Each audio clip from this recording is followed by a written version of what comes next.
Ladies and gentlemen, welcome back. We hope you had a nice lunch and you're enjoying your day. And please welcome to the stage, I'm sure they need no introduction, but they're getting one anyway, Nick Briggs and Barnaby Edwards. Hello.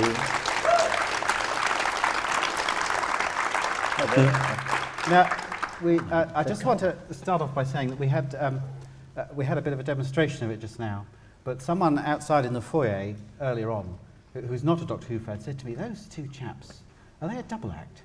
Because you do hit off each other, because you've known each other a long time. Quite a long time. When and where did you two first meet? Because it was before New Doctor Who, wasn't it? I'm looking to the younger one for the better memory. Roughly between the Triassic and the Jurassic period. Right. When did we meet? I have no idea. It must have been through Big Finish, mustn't it? Or was it socially? I certainly met you when you came down to do Sidmouth Repertory Theatre, but I knew you before then, surely. Yes, I'd met you before. I think we probably the answer to this, whenever anyone asks, is Gary Russell. Everyone meets everyone through Gary Russell. So probably through Gary. But yeah, we've known each other for what, 10, 15 years maybe, I don't know. Yeah. It's already dementia has set in. Yeah, I don't know. It seems a long time. I can't remember not knowing. But I think the first time we sort of started working, because we worked together on on Dalek, and then we did the BAFTAs together, and I think that's when we almost really bonded, was at the BAFTAs, and then from then on, that's when the slow Lauren and Hardy double actors began. I thought we bonded on Dalek. No, I hated you doing that. Yeah. Oh, right. We shared a dressing room and everything, which I locked myself in or something, didn't I? Or yeah, no, I locked you in. No. Right. Did you lock yourself in when the rig modulator wasn't working? Yeah, I'm not coming out. Yeah. No, it was literally after we first got shown to the set. And, we were all a bit sort of like, oh, this is good. And they said, and this is your little third of a caravan. So I went in there and I didn't understand how the controls on the door worked. That sounds really stupid. No, they are actually quite complicated. Yeah. It's one of the most fascinating conversations you've ever heard. Yeah. But the door handles on the BBC official unit caravans are quite complicated to get out because they've got a screen door to prevent flies that only ever occur in American filming and not in the UK. So you can sort of half open the door and then there's just a screen in front of you. Yeah, that was quite frightening. Yeah, so that's how we first met. No. We have a similar sense of humour and haircut and jacket and trouser style, and that sort of goes together. Oh, yes. Because obviously, outside of the Doctor Who world, you both are very established thespianic people. Because I did, thespianic. I mean, I do know you quite well because we met through Gary Russell as well. Yes. It is a fact of life. But of course, you can both call yourselves actors, writers, directors, musicians, technical wizards, artists, and lecturers. There you are. I'm not an artist or a lecturer. That's but I've amalgamated. You're a lecturer, though. My wife might see this. Because obviously, I don't know whether people know at Barnaby, you're an artist as well, aren't you? Yes. And you have your own website. I have my own. I've had sort of exhibitions and things like that. Yes, that's right. And you lecture in art, don't you? I do. Yeah, I did a lecture. A bizarre cruise. The Olsen line invited me to be an art lecturer on their thing, and it was me and Gilly Goulden, and we were the two lecturers. So she came to all my art classes, and I just got drunk with her. So. But yeah, no. Yes, when I have time, I do that. When you have time, you do that. Yes. And of course, you performed at the Globe, haven't you? Yes, that was an amazing experience. Very impressive and exciting. Yes. There were no carrion nights there, which was quite fortunate, but the presence of them was still there. No, the Globe was an amazing thing, and if you want to go and see, just go into the Globe, it's only like £5 to be one of the groundlings and stand and see a show, and if you don't like the show, you can just stay for 20 minutes and take in the Globe. It's still one of the cheapest tourist attractions in Britain. I loved being at the Globe, and I was there. I had an amazing Doctor Who cast in the Merry Wives. We had Christopher Benjamin, obviously Jago, and we had Andy Havel, who's the steward in the Kylie Minogue episode, and Gareth Armstrong, who's in the Mask of Mandragora, and one of the Swampies was in it, Philip Bird. So yes, quite a lot of us were in it. Well, it's good. Whenever we went anywhere, they could always tell there would be. I remember at the New York opening, because it went to New York. You did this sort of international thing. Yeah, it's very good. We went at the New York opening, the big first night, there were loads of people queuing up outside, and they were all Doctor Who fans. It was brilliant. sort of thing. And they said, we've never had so many people queue outside, and they were all Doctor Who fans waiting to be signed. So that's good. I like that. Really nice. And of course, again, people might not know about Nick, who you have also, of course, we know you for the Daleks, but you've played an awful lot of varied parts in your career, haven't you? I've been doing some research. You have played, amongst others, Winston Churchill. Oh, yes. Sherlock Holmes and Dracula. Yes. Would you like to tell us about Dracula, or would you not? I did Dracula at the Theatre Royal Nottingham quite a few years ago. What can I tell you about that? The producer, Colin McIntyre, who now sadly is no longer with us, he said that he'd written the play. You could see an element of distrust here. He dredged it up from nowhere, and it was this bizarre, someone had written Dracula as a play in a sort of box set in a living room with French windows. You just know there's going to be a problem, don't you? And we did it as part of a weekly rep season. So that means you just have a week to rehearse, and once it's underway, you're playing the show in the evening and rehearsing another one during the day. And we, halfway through the week, realised it was going to be Carry On Dracula, you know what I mean?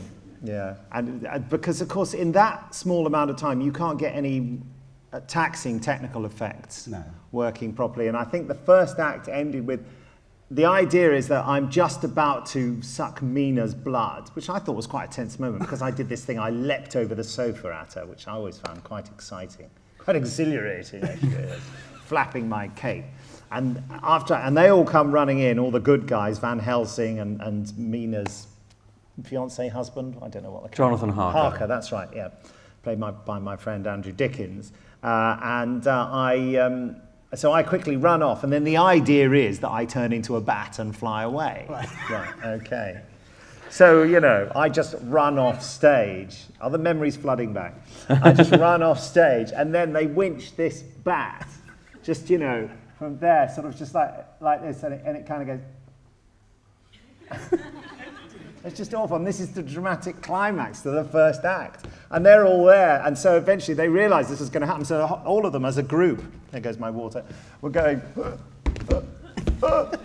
And so, in frustration, Andrew playing Jonathan Harker just ripped his shirt open at the end and just stood there and just went, Mina! Waiting for the tabs to come in. And the audience just howled with laughter.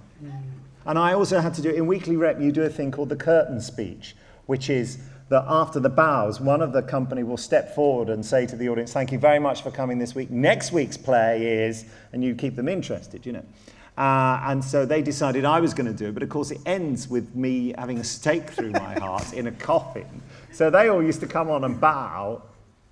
And then when the bowing was finished, I'd just come out of the coffin and say, next week. It's like sort of, and now for something completely different. I used to do some appalling joke about sort of, have you seen the price of steak?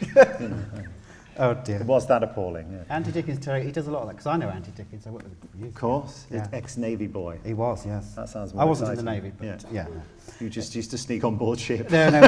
we were in a Shakespeare theatre company many years ago, and we first met in togas, but anyway, that's a by the by. Club. Yeah. You can ask him privately about that. I'll see you at togas later. And also, one of your other regular parts is at Nottingham, Inspector Pratt, isn't it? Well, yes, there are 3 plays written for Inspector Pratt, who, as you might guess, is a Pratt.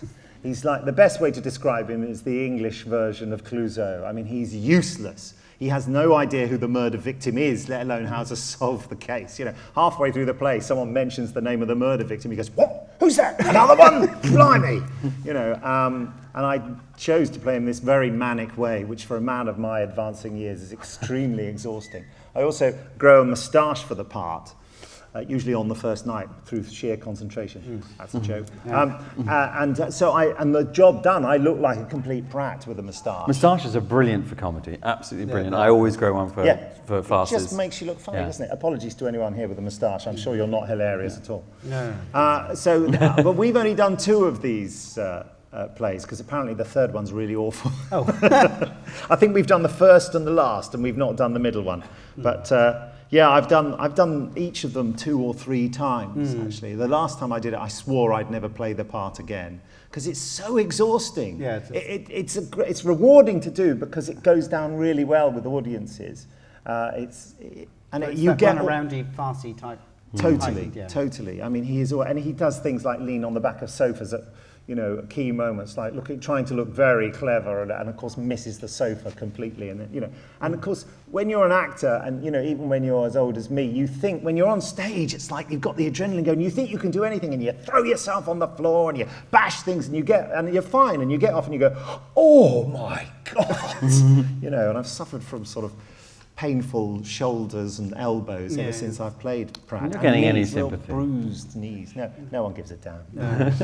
So from the pure, very physical, exhausting side, a different sort of exhaustion, of course, you're both very well known and very popular for the huge success of Big Finish, which is an enormous part of your lives and repertoire. It's my day job. Yes. It is your day job, yes. And so obviously a lot of people here know Big Finish and what's been going on, and how it came out through the audio visuals, the tapes you used to do? Sort of, yes. Who here used to buy those at conventions? You. No one? You're the one. Yes. We did Doctor Who for fun. I did. You weren't involved in those. No, I only did it for money. we did it on cassette, and I played the Doctor, and ended up writing. It was a vastly useful experience for me, because many people want to write and direct and what have you, and the first problem with writing is, well, getting started, that's okay, but finishing anything you write. Believing you have the right to tell your story and that anyone will be interested. And what Audio Visuals, as it was called, did for me is it made me feel I had the right to write a story, because someone was saying to me, we need it, and we need it next week, Yeah. So I learnt how to write and finish stuff. And so we always knew that we would like to do those sort of things, but officially with real doctors from the telly and whatnot. And I know Gary Russell, who was involved with audio visuals, that was always his aim, and it was he who made it possible through contacts he knew at the BBC and through getting Jason Haig-Ellery, our boss, on board with his company, which had already been formed, called Big Finish. And that's how it was sort of born, yes. Is that why it's called Big Finish, because you got to finish them? No, I was just thinking that would be neat, but it's called Big Finish because that is an episode of Press Gang. That series that Stephen Moffat wrote, a children's series years ago, and Jason Haig-Ellery is a huge fan of that series. Oh. And there was another episode title that he really wanted to use, but he found that there was already a company called that, so he looked for his next favourite title, and it was called The Big Finish. And that's why it's called Big Finish. Never knew that. No. Of course, Big Finish has entered a long-wanted dimension, because now you've got Tom Baker on board, which is... Well, that's incredible, because Tom said no right at the beginning, and I think we asked him a couple of times, and he, being the fellow he was, I don't think he ever actually said no to us. We asked him, and then he said no publicly.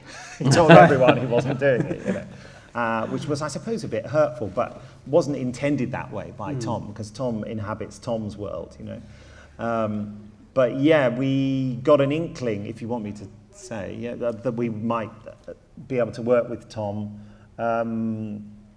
through several sources. He was going to more events, and people kept asking him, why haven't you done Big Finish?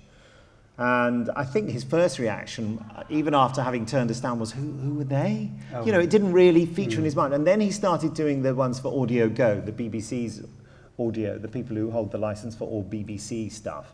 I think people were mentioning it to him. Then he got in touch with Lou Jameson, and she said she'd done a lot with us, and she said, you really ought to work with these guys. And then the guy who drove him back from a convention, quite a long distance, back to his place, started talking to him about Big Finish, and really started giving Tom the idea. And at some point during this, we'd got in touch with his agent, who'd put him directly in touch with us. So I was in email contact for Tom, and this one went on for 2 years. And we got very close to doing something. Actually, it was before the Audio Go stuff. And just at the point when we were going to do something, he suddenly did Audio Go. Right. And I don't know whether he thought he was talking to Audio Go when he was talking to me. He certainly pitched to me the idea that was basically Hornet's Nest, which is interesting. Right. And then suddenly it happened and someone else did it. So it was, a lot of emailing back and forth and talking to Liz Sladen about it. And Liz kept saying to me, bless her, she kept saying, you know, Nick, if Tom's ever going to do it, I think it's now. She said the last time I saw him, I detected a change in his attitude. He seems more open to doing stuff. He's more enthusiastic. So this is it. And she said, I'll be there. You just name the date and I'll be there. Yeah. So it was extremely tragic and massively disappointing for me as a huge fan of Liz, you know, that she wasn't able to do it. And I'd spoken to her just a short time before she died, and she was keeping her illness secret, and so we had no idea at all. But yeah, eventually all these things came together, and we got to work with Tom. I mean, we went to see him at his house and had a chat with him and laughed at all his jokes, which was not essential. Yes, essential, but not difficult either, because he is hilarious, you know. He said he wanted to be a comedian in a way. He wished he had been. He really loves the sound of people's laughter. And then we did it. Excellent. So what's not, still a bit, what next? Is there anything exciting coming up that you want to say? Well, I'm in the middle, I don't even know how much I can say. I'm in the middle of recording some Big Finish stuff at the moment. I came down here from the studio and I'm going straight back to... Right, I'm doing a Bonnie and Sixth Doctor set. Nice. So yes, I'll be going back to record more of those after this. And then I'm going on holiday. Where are you going? Cornwall. Oh, lovely. Yeah. Not too far. Not too far. Cream no. teas. Cream teas, Excellent. yes. Anything else you want to add? Well, you know, we're continually in flux and progressing. Yeah, there's lots. There's a new series of Doctor Who stuff that's been devised for Big Finish. We're not saying what it is yet, but it's very exciting. And obviously we're recording more Tom Baker ones. It's just been announced that, because the ones that Mary Tam recorded are being released next year from January. And then we've already recorded another series with Lou as Leela. And then we're doing another series after that with Lou as well, which, I will be writing 3 of those. Oh, no. So, yeah, I've got quite a lot of writing to do. And the most exciting thing for me happening in November is that our 8th Doctor box set, Dark Eyes, with Paul McGann and an actress called Ruth Bradley playing Molly O'Sullivan, his new companion, that's coming out. And that's been a real labour of love for me because I've written it and directed it as well, so...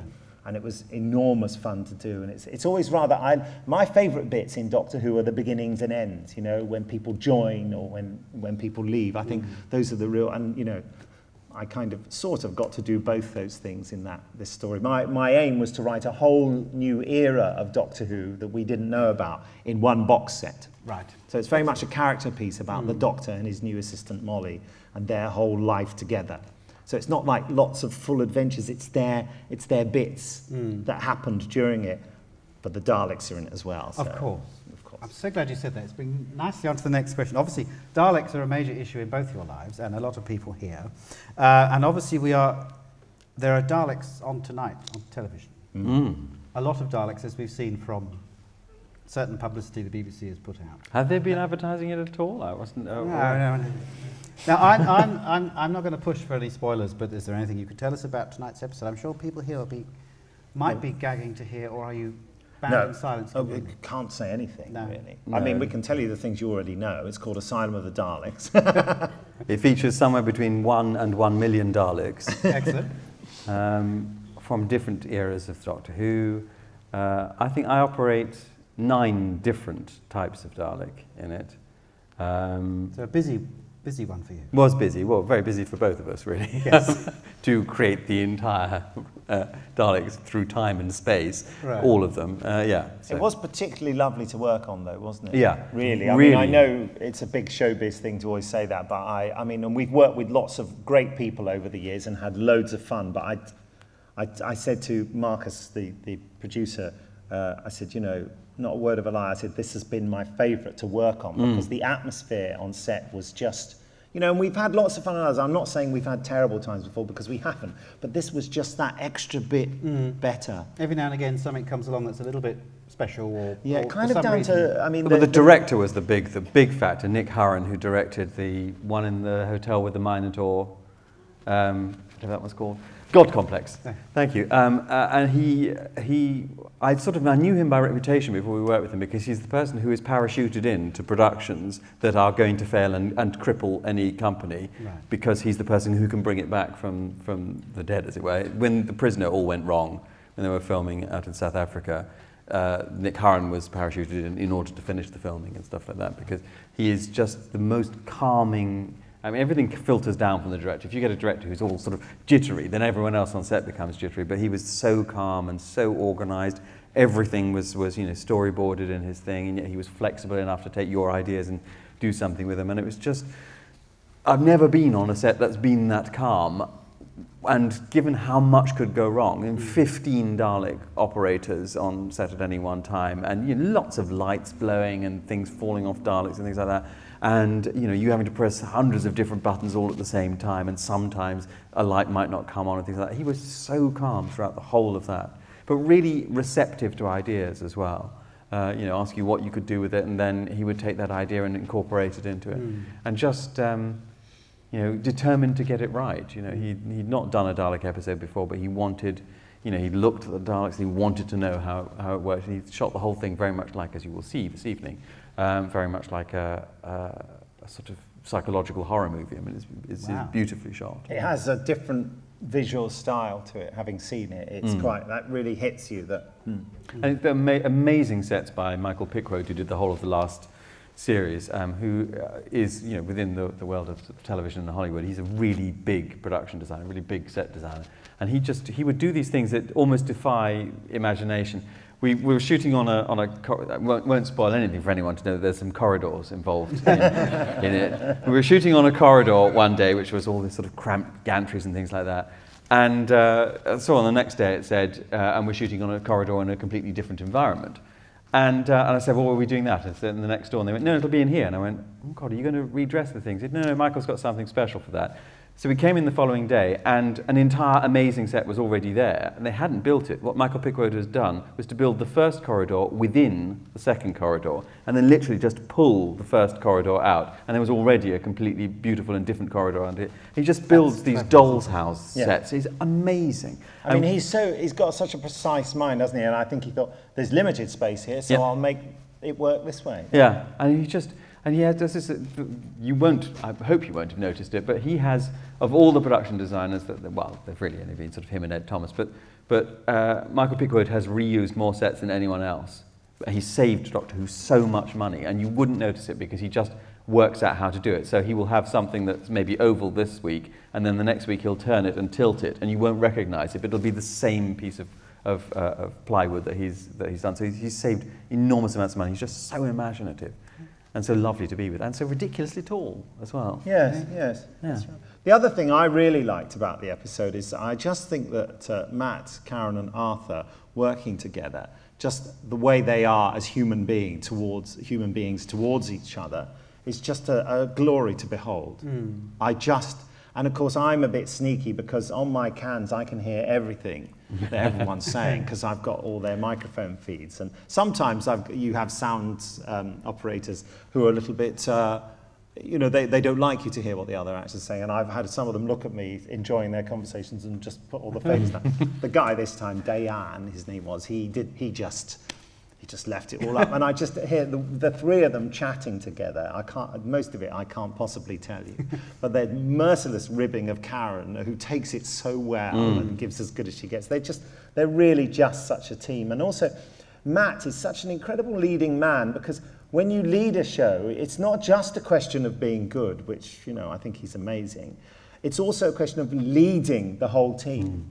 So, for example, on a day where there's loads and loads to do and we're running out of time and it could get stressful, I think a leading actor in a show like Doctor Who, where the Doctor says most of the lines, he would be quite justified in being quite focused on himself and going, oh God, I'm so tired, and all right, let's do it. I'm okay, and we'd all be sympathetic. But Matt doesn't do that. Matt refers to everyone else and kind of goes, come on, we're nearly there. There was one point, where I sit with the sound man, where all the makeup girls are and the screens are there in the corner of the studio. He just came over to us and leant on the screens and said, come on guys, we're nearly there. Come on, we're going to make it.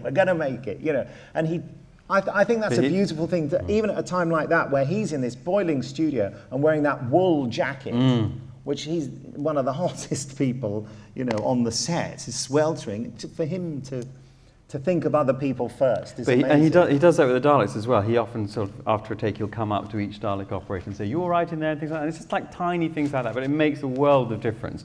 No, I think he's a great leading man. I just remember of something that they did do to Karen.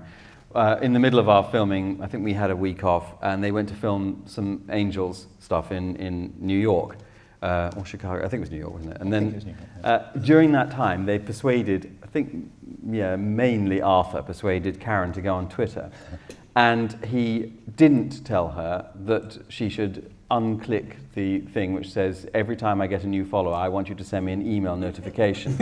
And within 24 hours, she had 100,000 emails, and she had to close the account. She had to open a new email account because it was unusable. So yeah, they are very naughty with her, but she does love it. She does love it. Because obviously, Doctor Who has brought a lot to you, professionally and personally, and everything like that. Anything negative about it? Not negative. I hate those. No. Because you know, I'm talking about obviously it's a commitment for the two of you. Is there anything that you've had to turn down, or you think, well, I can't do that because I'm doing Doctor Who, or what have you? Well, I mean, that's the case with any acting role that you have to sort of. I don't know. I mean, the thing is, it's funny. It's lovely you're all here, but really, I only ever do 2 weeks on Doctor Who a year. You do slightly more because you might come in to do some Cybermen or something like that. But you know, for the other 50 weeks, I'm not sort of sitting around twiddling my thumbs and doing other things. No, you're a big Finnish Doctor Who. You work. Yeah, I do. Yeah, I do a fair amount there. That's right. But you know, TV Doctor Who. I don't. I mean, working on Doctor Who is such a joy. I watched it when I was growing up, and I loved it. And if you'd said to my little childhood self, one day you're going to grow up and you're going to actually be working on this show, I just think, it's the most glorious job. And yes, of course, it's tedious being inside a Dalek for 5.5 hours and not having any water and things like that. But that's incidental. It's like when you're a child, you can't ever remember a rainy day. You can never ever remember sunny things. The overwhelming sort of thing that I get from Doctor Who is a massive sense of sort of positivity.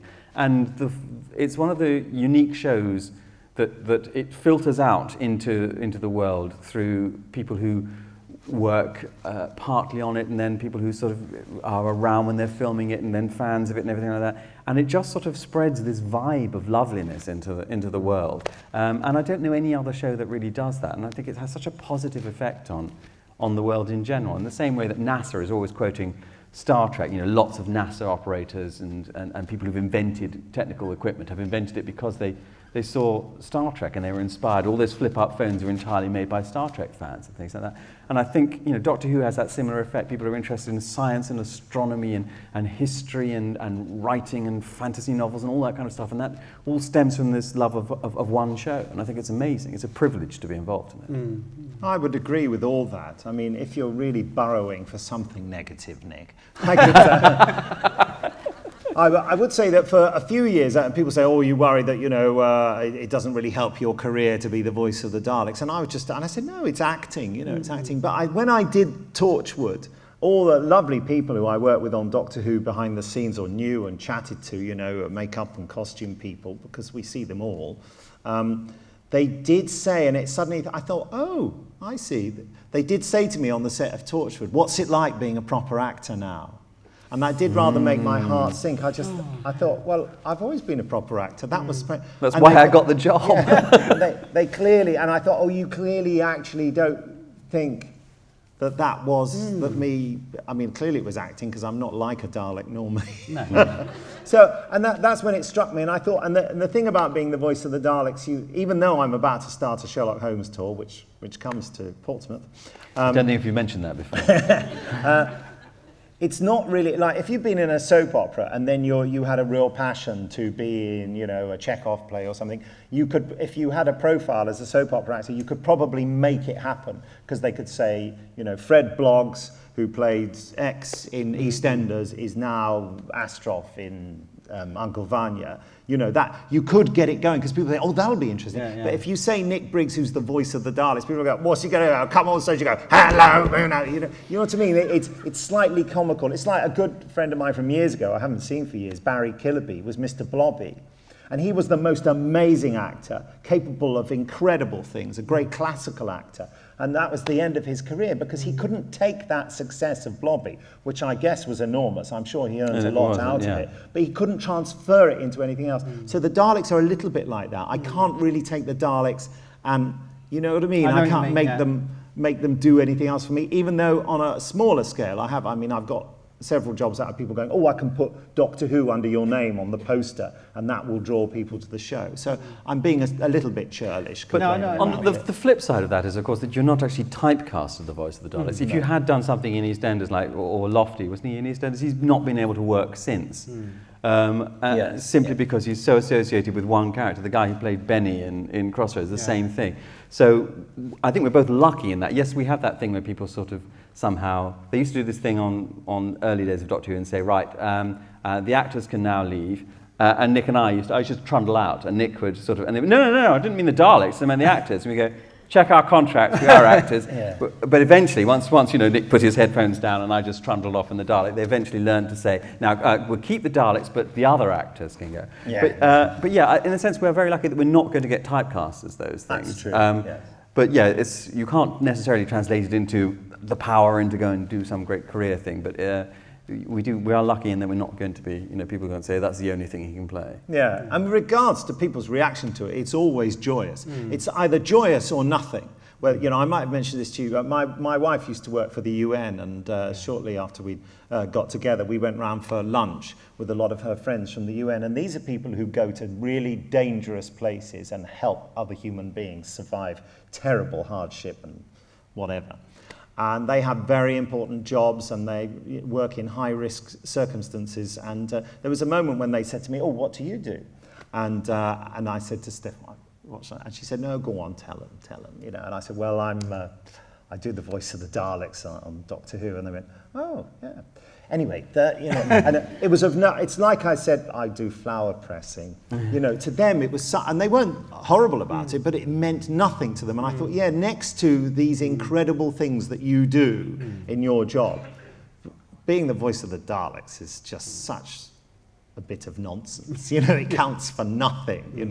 But luckily, most people are really lovely about it, and I love it. And famous people always say they get fed up if someone calls out their catchphrase or anything. I love it. I love people doing the Dalek voice. I mean, it's fantastic to think, well, they're doing me. That's because of me doing that. It's really great. Oh, great. Now, I haven't been to a convention for quite some years, and I remember... Enjoy yourself. Because I remember a stalwart question of the conventions in the 80s when I used to go to them was, what was your favourite story? And things like that. So I thought, as a little bit of funniness, before I throw us open to open questions from the floor, briefly, some interesting alternatives to the standard Doctor Who convention questions. Right. I know you're both Doctor Who fans. I'm going to sit up and get ready for this. Yes. Now, try this. Which Doctor Who story would you watch if you imagine you're in a room full of people? We are. Yeah, like this. Which Doctor Who story would you watch if you could ensure that everyone watching it with you would be conditioned into thinking that is Doctor Who? Oh. The ultimate Doctor Who story. The ultimate Doctor Who story. Well, the temptation is always to go... What's personal for you that, that is... The temptation is always to go for ones that you think everyone is going to love, like City of Death or Pyramids of Mars or something, but actually they're quite confusing. I would go for something far more traditional and straight down the line, something like the Horror of Fang Rock, something like that, because that's in an idiom that people can understand. It's a small, closed thing. You don't need to know anything about Rootons in order to understand it. I'd go for the Horror of Fang Rock, I think. Nice. I'm useless at naming things like this. I mean, I'm just trying to think, with my wife, who's not remotely interested in Doctor Who and has had to suffer so much of it, because in order to explain to my very young son what I do or where I am today, she's mentioned Doctor Who, and she has got him into it. And so that, I'd come home from work and say, "What have you done today?" She said, "We've had to watch the Shark episode 3 times." He just goes, the shark, He also likes the one where the people turn into dolls, and he's 3 years old, and he loves that. He's not remotely frightened by it. Loves it. The only thing I've ever seen him frightened of is the child catcher in Chitty Chitty Bang Bang. Well, Anyway, everyone's See, my frightened of daughters that. loved him. I was terrified, but they love the child catcher. It's fun, isn't it? he said, I don't like this bit, we had to go to the next chapter on the DVD. So I'm just thinking what to show Steph, and I think, I think one that I really love, and I can only think from the new series at the moment, is The End of the World. I love that one, the second episode, because I think that that's got a fair deal of old Doctor Who in it. The fact that there are weird people and it's on a space station and everything, but it has a sort of modern vibe to it. And that's one I'd say, this is kind of Doctor Who. It's this weird guy turns up in a weird situation, there are aliens and odd stuff happens. Quite like that. Because, brilliant as something like Turn Left is, you wouldn't show that to someone because they'd need to know so much history of Doctor Who. You'd have to choose something that was, you could start afresh with it and just watch it. And Ed in the World is exactly the same. I really love that episode personally myself as well. I mean, they never did that again. They learnt their lesson because they were putting together the CG of that up. I think while Rose was being broadcast, they were still working on The End of the World because they said, right, we're never doing that again. There's too much in it, But they were learning all the time. One of the original ones, what was it? I remember showing a good friend of mine, a theatre director, I was watching that that collection, Lost in Time. Oh, yeah. And it was interesting seeing what she could absorb as a normal human being, watching Doctor Who, and what she just rejected. What are you saying, normal human being? And not like, we're not normal, are we? Who wants to be normal? So I showed her the surviving episode of Evil of the Daleks, and she was she got it. She thought Patrick Troughton was amazing. Then I showed her, what is it? Oh, the chameleon one. Is it called? The Faceless ones. I showed her a surviving episode of that, and she just said, "What the hell is this? This utter twaddle." She said it's just all over the place. I don't understand what I'm supposed to be looking at or thinking or anything. Whereas you get that sense when you watch that Evil of the Daleks episode. It's just and I remember that story so well. I remember seeing it twice. That's why I just hope and pray that either we find it or someone invents a spaceship to go out far enough to catch the transmission from Earth and pick it up and bring it back. Obviously that's a very realistic hope of mine. You never know. You never know. Yeah. So, and a little final question: which Doctor Who story would you do a remake of? If someone gave you Power of the Daleks. Power of the Daleks. It's slightly linked to the rest of the theme of today. If someone gave Big Finish, I don't know, X amount of pounds and says you can do this on video if you want. I don't want to remake. I want to make a new one. A new one. But I mean, the Ark in Space would be fantastic to do, wouldn't it? Well, Ridley Scott did do that though in 1979. That's true, but he did really. Yeah. I mean, or Evil of the Daleks. But I think one of the great things that you've done with your adaptation of Power of the Daleks is that you haven't just taken the script and added, if you like. You have reinvented it, and that's what you would have to do. I don't think there's anything. I have none of this truck with people saying, "Oh, people need to be more sophisticated. We're all sophisticated now, and we can't put up with those old special effects." It is a level of sophistication to see an old special effect and to accept it as something within the story. That is sophisticated. If you need it to be absolutely real, that isn't sophisticated. That's unsophisticated. Right. So I think I wouldn't want to reinvent any. I wouldn't want to sort of remake any of them, but a reinvention of it, the same themes, the same ideas. I think that's what you did so well in the script for Power of the Daleks. Yeah. It's funny you think about old special effects. I don't think it matters to children. No. Because the other week my daughter said, "Oh, can we watch a Doctor Who?" I said, "Yeah, which one do you want to watch?" Expecting them to say Blink or something like that. I said, "Can we watch the Androids of Tara again?" They just love it. See, that's a good one. That's one of the ones I would show as well, because that's completely self-contained. In it, so it's a good one with me. My 3-year-old insisted on watching Terror of the Autons because we had one of those, those Weta statues, those Doctor Who statues. It was the company's Weta. I don't mean they're wet.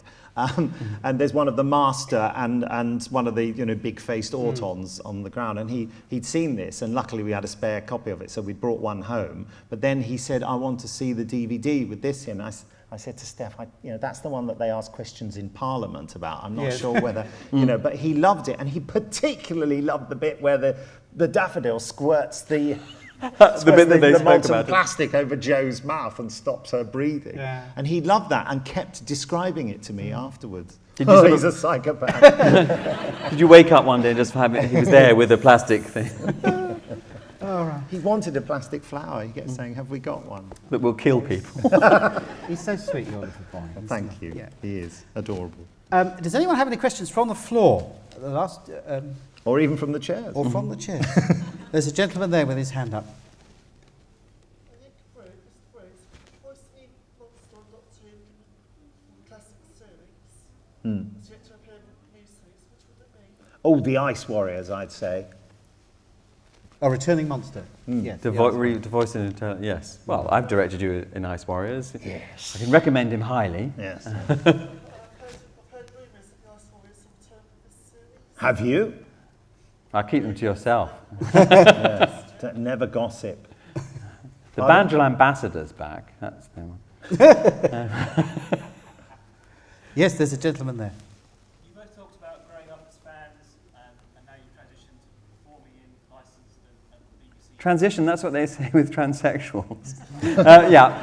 We have transitioned from being fans to working on the show, yes, after the operation. How was it for you? To make the transition from being fans, how's it changed your perception of Doctor Who, people you meet? I think it's sort of, you realise that there is practically no barrier between the two states. And it's, you know, it's not like your voice breaking or something like that. It doesn't, one day you have a high voice and you don't have a neck. You know, it's a gradual transition into it. And I think pretty much everyone who works on the show now is a fan of Doctor Who. Matt Smith's a fan of Doctor Who, and you know, the directors and the producers and Carrie Skinner and Marcus Wilson, we're all fans of it because it's been around for so long and it's part of our culture. I mean, lots of people, most of the people working on Doctor Who have never existed in a world where Doctor Who wasn't on television. I had a sort of moment of realising I was actually involved on the inside of something that was going to be massive. Because don't forget, you know, when we did Dalek and Parting of the Ways and all that, we had no idea whether Doctor Who was going to be a success or not. And people kept asking me, and they probably asked you, is it going to be good? Is it going to be big? And all I could say was, well, I know it's good, but you don't know whether people are going to like it. So when did we do the first Albert Hall proms thing? Was that just after Parting of the Ways? I think so, yes. That was the first time you sort of met the people who watched the show and just realised that it was a success. Well, that's right, because we were rehearsing it one day, and then I came in the next day, and I was and it hardly occurred to me that there was the performance the next day. And then suddenly, of course, I'd walked into the Albert Hall the day before, and it was empty apart from performers. The next day, the whole place was ringed with people queuing up to go in. And I suddenly thought, oh God, this is enormous. And then as I got closer, I had all these little voices of children going, exterminate, exterminate. And there was one kid saying, exterminate, exterminate, you will be exterminated, you will always be exterminated. And I just thought, oh, it's happened again. Because I thought that, you know, I never thought that kids would fall in love with the Daleks again, like I did when I was a kid. Because you fall into this trap of thinking, oh, well, they're more sophisticated now. But there is something about the Daleks that catches children's imagination.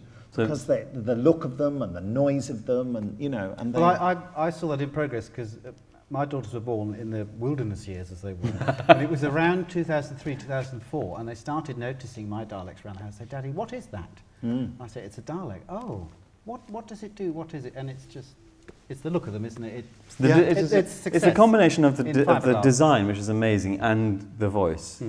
And the two going together, it was just a perfect synergy, and it's created something that's lasted forever. We discovered something about the voice, didn't we, when we did that first Albert Hall thing? Because there was that bit where you were going around while they were playing the theme, and you were down in the sort of, what do you call it, arena area, and all the kids started holding on to you, didn't they? And I had said to them, why don't I just improvise a few Dalek things here? And they said, this is a concert. You can't speak while the music's on. Oh, sorry, all right, it was just an idea. And then after you got completely bogged down with children... Basically being clogged up by just attached children onto it. It's this huge child ball that was moving around. And when that happens, the more it happens to you, you look kind of like sort of lost and cute, you know, because you couldn't quite move anymore, and you looked a bit helpless. And so for the second performance, they said, yeah, actually, could you do some... Yeah. So I waited until they all started touching you, and then I just went, exterminate! And they all ran and screamed. And I thought, oh, the voice does have an effect. Suddenly they were terrified of you. Yeah. I think we've got time for one more question from the floor. Over there, yes. Did any monsters on set scare you? And if so, which ones? Any monsters on Sketsayu? If so, which ones? On Sketsayu. On Sketsayu. Rearrange those letters into You know a what? human sentence. They do, sometimes some of them look really impressive when you. I mean, mostly the Daleks just meet the Daleks really, or humans.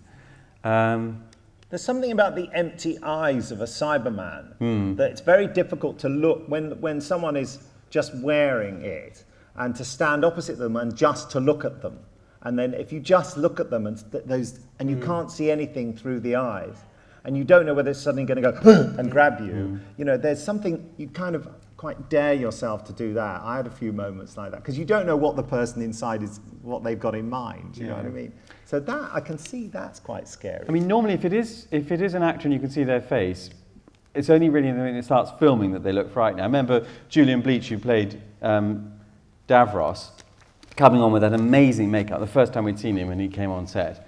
And he said, "I'm not nearly as annoyed as I look." And you can't sort of take him seriously because he's just laughing in between takes. But I think he looks amazing. It's a fantastic performance. But yeah, I don't think you're not necessarily frightened of those. The thing that frightens me on Doctor Who sets is if I see a slope.